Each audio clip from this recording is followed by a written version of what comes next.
कल्याण डोंबिवली महापालिकेमध्ये निकालाच्या आधीच भाजप आणि शिंदेच्या सेनेमध्ये आनंदोत्सव पसरलाय। कारण दोन्ही ठाकरेंच्या उमेदवारांसहित अनेक अपक्षांनी अचानकपणे अर्ज मागे घेतलेत, ज्यामुळे एक दोन नाही तर तब्बल भाजप आणि शिंदेचे 21 नगरसेवक बिनविरोध निवडून आलेत। पाहूयात यावरचा एक रिपोर्ट। निकालाआधीच कल्याण डोंबिवली महापालिकेत भाजप आणि शिंदे सेनेचे 20हून अधिक उमेदवार बिनविरोध निवडून आलेत आणि ठाकरेंसाठी हा मोठा धक्का आहे। खुद्द मनसेचेच शहराध्यक्ष मनोज घरत यांनी अचानक माघार घेतल्यामुळे प्रभाग क्रमांक 27 मध्ये भाजपचे महेश पाटील बिनविरोध निवडून आलेत। महेश पाटील हे शिंदेच्या शिवसेनेत होते, त्यांना भाजपने प्रवेश देऊन तिकीट दिलं। इथे मनसे आणि भाजपात प्रचंड चुरस होण्याची चिन्ह होती, मात्र अचानकपणे मनसेच्याच उमेदवारांना माघार घेतल्यानं भाजपचा मार्ग मोकळा झाला। हे सारं कसं आणि का घडलं याबद्दल स्थानिक लोकही संभ्रमात आहेत। मनसेच्या उमेदवारावर दबाव होता की अंतर्गत समझोता झाला की मग सौदेबाजी झाली, अशा अनेक चर्चा डोंबिवलीमध्ये रंगू लागल्यात। लढत अटीतटीची असताना सुद्धा मनसेच्या मनोज घरत यांनी माघार का घेतली हे अद्यापही कळू शकलेलं नाही। माघारीनंतर मनोज घरत यांचाही संपर्क होत नाहीये। मनोज घरत हे डोंबिवली मनसेचे शहराध्यक्ष होते। मनसेच्या राजू पाटलांचे ते निकटवर्तीय मानले जातात। कल्याण डोंबिवलीत मात्र फक्त एकट्या मनसेच्या घरत यांनीच नव्हे तर अनेकांनी अचानकपणे माघार घेतल्यानं आश्चर्य व्यक्त होतं, ज्यामुळे भाजप आणि शिंदे सेनेचे मिळून जवळपास 20हून अधिक नगरसेवक आधीच जिंकल्यात जमाय। प्रभाग क्रमांक 24 या ठिकाणी ठाकरे गटाच्या श्रुती चौगुले, काँग्रेसच्या डॉक्टर मंजू पाटलांनी माघार घेतल्यानं भाजपच्या ज्योती पाटील बिनविरोध निवडून आल्यात। प्रभाग क्रमांक 26 मध्ये सुद्धा ठाकरे गटाच्या राहुल भगत यांनी माघार घेतल्यानं भाजपचे मुकुंद पेडणेकर बिनविरोध निवडून आले। प्रभाग क्रमांक 27 मध्ये मनसेच्या मनोज घरत यांच्या माघारीमुळे भाजपचे महेश पाटील बिनविरोध निवडून आले। प्रभाग क्रमांक 19 मध्ये ठाकरे गटाचे कुंदन काळण यांची माघार तर दोन अपक्षांपैकी दीपक भोसले, सूर्यकांत माळकर यांच्याही माघारीमुळे भाजपचे साई शेलार बिनविरोध निवडून आले। प्रभाग क्रमांक 23 मध्ये राष्ट्रवादीच्या वनिता म्हात्रे, वंचित आघाडीच्या अनिता तिकडे यांच्या माघारीमुळे भाजपच्या हर्षदा भोईर यांचा बिनविरोध विजय झाला।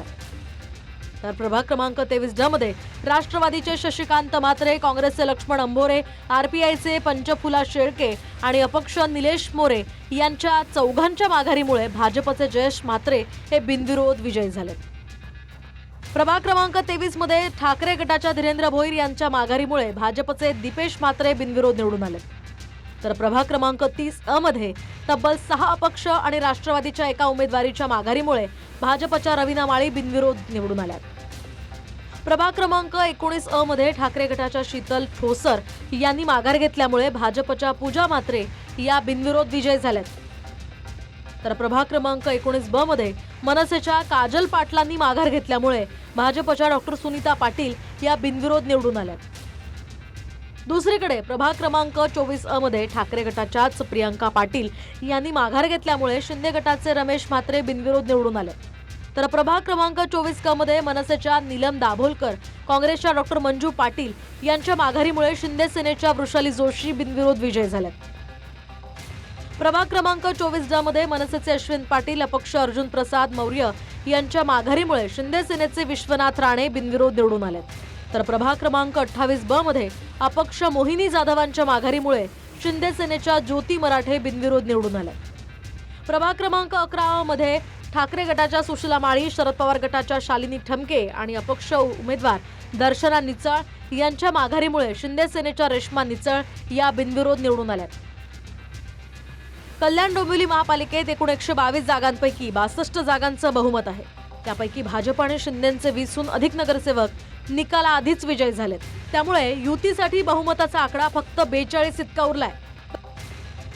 प्रभागांमध्ये 1 किंवा 2 पक्षांच्या उमेदवारांनी माघार समजू शकतो, मात्र अनेक प्रभागांमध्ये एकाच वेळी विरोधातल्या 3 पक्षांचे उमेदवार माघार कशी काय घेतात याबद्दल अनेक आरोप प्रत्यारोप सुद्धा सुरू झालेत।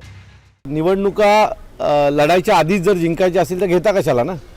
दोन्ही सत्तेत असलेल्या पक्षांनी वाटून घ्या तिकिटी, आम्ही ते मान्य करू आणि जाहीर करा। लोकशाही नाही, लोकशाही संपली आहे महाराष्ट्रातली आणि देशातली। मला असं वाटतं की याच्यावर अधिकृत प्रेस कॉन्फरन्स घेऊन आम्ही बोलू, थोडासा आम्हाला कुठे कुठे काय काय झालंय हे पाहण्याची वेळ द्या। अशी निवडणूक मला वाटतं की भारताच्या इतिहासात कधी झाली नसेल. कारण फक्त डोंबिवलीतच नाही तर ठाण्यामध्ये तसं झालं आहे, नागपूरला झालं आहे, पुण्यात झालं आहे.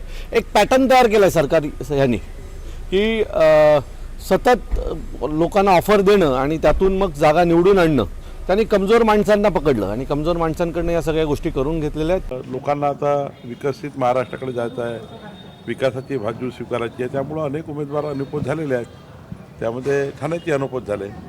त्यामुळं 42च्या वर भाजपाचे उमेदवार अनुपस्थित झाले. 42च्या वर भाजपाचे महानगरपालिकेचे उमेदवार अनुपस्थित झाले आहेत. सोबत 22 उमेदवार एकनाथ शिंदेचे जवळपास आहेत, काही राष्ट्रवादीचे आहेत, काही अपक्ष आहेत.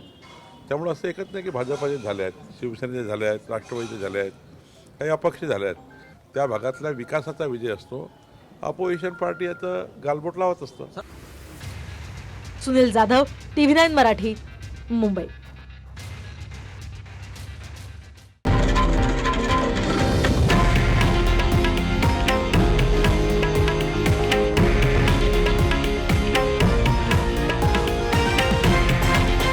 हे आहे देशातील नंबर 1 न्यूज नेटवर्क आणि आपण पाहत आहात TV9 मराठी, एकमेव.